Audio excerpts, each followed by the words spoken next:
matin, Dimitri Pavlenko. Il est 6h42 pour les entreprises. C'est en train de devenir un risque majeur, voire mortel. Les cyberattaques. Un assureur britannique nous dit ainsi que 80% des entreprises qui ont perdu leurs données informatiques suite à une attaque font faillite dans les 12 mois. Voilà, le constat est posé. Bonjour Eric Bauer. Bonjour Dimitri. Vous êtes le directeur général délégué de StormShield, éditeur français de logiciels de sécurité informatique. C'est une filiale d'Airbus, je précise. Votre métier, c'est justement de proposer des lignes de défense aux entreprises. D'abord, ce chiffre ahurissant, 80% de faillite pour une entreprise qui perd ses données après une cyberattaque. D'abord, est-ce que vous le confirmez et comment vous l'expliquez ? On l'explique par finalement le fait que les attaques en matière de cybersécurité, elles deviennent pandémiques. Il faut se le dire, c'est la pandémie, la future pandémie qui va arriver partout. On voit que ça ne concerne pas uniquement les entreprises, les États, mais ça concerne aussi les individus. Je discutais il y a une quinzaine de jours avec un dentiste qui m'expliquait qu'il avait été obligé de payer une rançon de 15 000 € pour récupérer l'ensemble de ses dossiers patients qui avaient été chiffrés suite à un ransomware. Et ça, ce sont des choses qui arrivent maintenant tous les jours et à n'importe qui. Donc voilà, la question éternelle, faut-il payer ? Lui, il a fait le choix de payer. Il fait partie de toute cette frange d'attaques qui ne sont pas recensées. On nous parle d'une croissance de 20% des attaques par rapport à l'année dernière. C'est les attaques déclarées.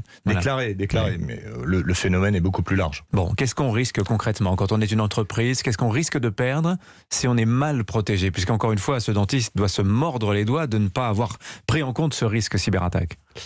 Alors, qu'est-ce qu'on risque ? Diverses choses. Déjà, une interruption. Si on est une entreprise industrielle, qu'on a de la production, on risque une interruption de sa production. On l'a vécu, vous l'avez vu, avec un grand équipementier automobile. Il y a quelques années, dans l'industrie, on en a eu d'autres, tels que Saint-Gobain après. Donc, une interruption de chaîne pendant des semaines. Donc, c'est un risque financier. Après, il y a aussi un risque d'image qui peut être notamment pour nous aussi, les sociétés de cybersécurité. Nous sommes éditeurs de cybersécurité, mais à chaque fois que nous développons une solution, nous sommes aussi vulnérables et nous sommes aujourd'hui le point d'entrée dans le réseau. Donc risque d'image, risque financier, risque vis-à-vis des employés, enfin juridique également. Juridique, voilà, effectivement. Bon, risque de perte de propriété intellectuelle, bref. Alors vous, vos produits sont certifiés par l'ANSSI, l'Agence nationale de sécurité des systèmes informatiques. C'est un label important. Et d'ailleurs, pour l'anecdote, vous-même avez été l'objet de plusieurs attaques au moment où vous avez créé la société StormShield il y a 7 ans. Vous êtes parvenu à les déjouer, heureusement. Mais c'était une sorte de baptême du feu. On imagine les attaquants se réjouissant de vous tester finalement lorsque vous arrivez sur le marché. Je vous le disais, de toute façon, personne n'est à l'abri. Donc, vous pouvez être aussi bien protégé que vous le souhaitez. Vous allez à chaque fois, aujourd'hui, que vous allez développer une nouvelle application, que vous allez mettre en place des objets connectés, la 5G, etc., vous allez vous mettre et vous exposer face à toutes ces attaques qui peuvent être diverses et variées. Oui. Et là, c'est sans limite. Alors, vous avez cité quelques grands groupes qui ont été victimes d'attaques majeures, comme quoi même quand on est bien protégé, parce que les grands groupes, globalement, prennent au sérieux ce risque de cyberattaque.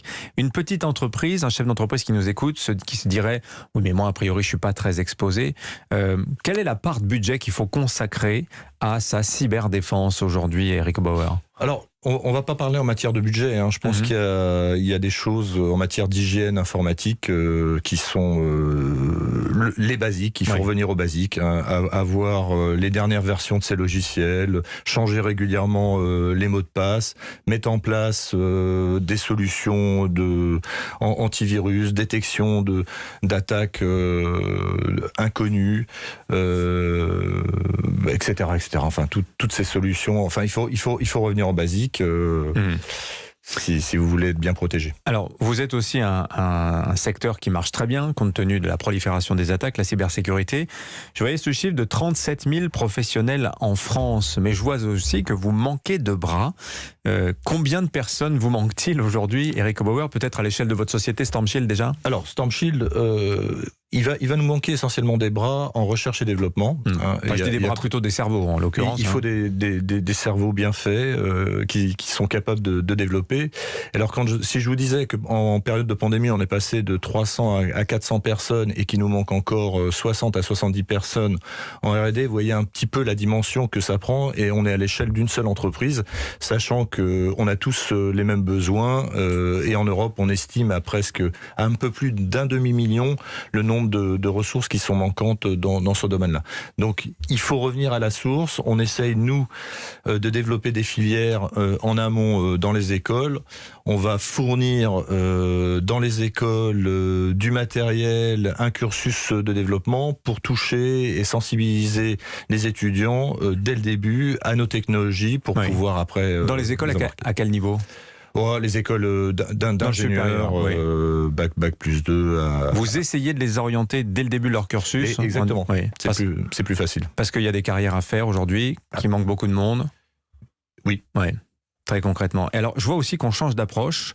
Globalement, au niveau global, on voit naître une espèce d'équipe de France de la cybersécurité où les entreprises, l'État, mais aussi la recherche, tout le monde travaille un peu main dans la main. Aujourd'hui, témoin ce cybercampus qui est en train de naître à l'ouest de Paris. Là. Alors, le cybercampus en est la dernière matérialisation. Mais il y a tout un écosystème industriel et avec les autorités qui s'est bâti.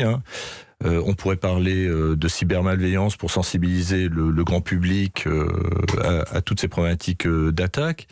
Mais il est clair qu'aujourd'hui, si on veut se battre face aux grandes sociétés américaines, israéliennes, chinoises ou russes qui dépensent des milliards dans cette industrie, il faut s'allier, bâtir un écosystème et ne pas et avoir des actes derrière. Donc il faut des gens qui s'entendent bien, qui ont la volonté de collaborer, de coopérer. C'est notre cas aujourd'hui. On s'ouvre de plus en plus à un écosystème global français et européen à travers, vous avez cité l'agence française, l'ANSSI, mais il y a l'agence européenne, l'ENISA, qui est en train de bâtir un référentiel de cybersécurité qui va aider tout le monde. Merci Eric Obauer, le directeur général de la société Storm Shield. Merci à vous Dimitri. Invité Écho d'Europe Matin. Merci à vous. Bonne journée. 6h.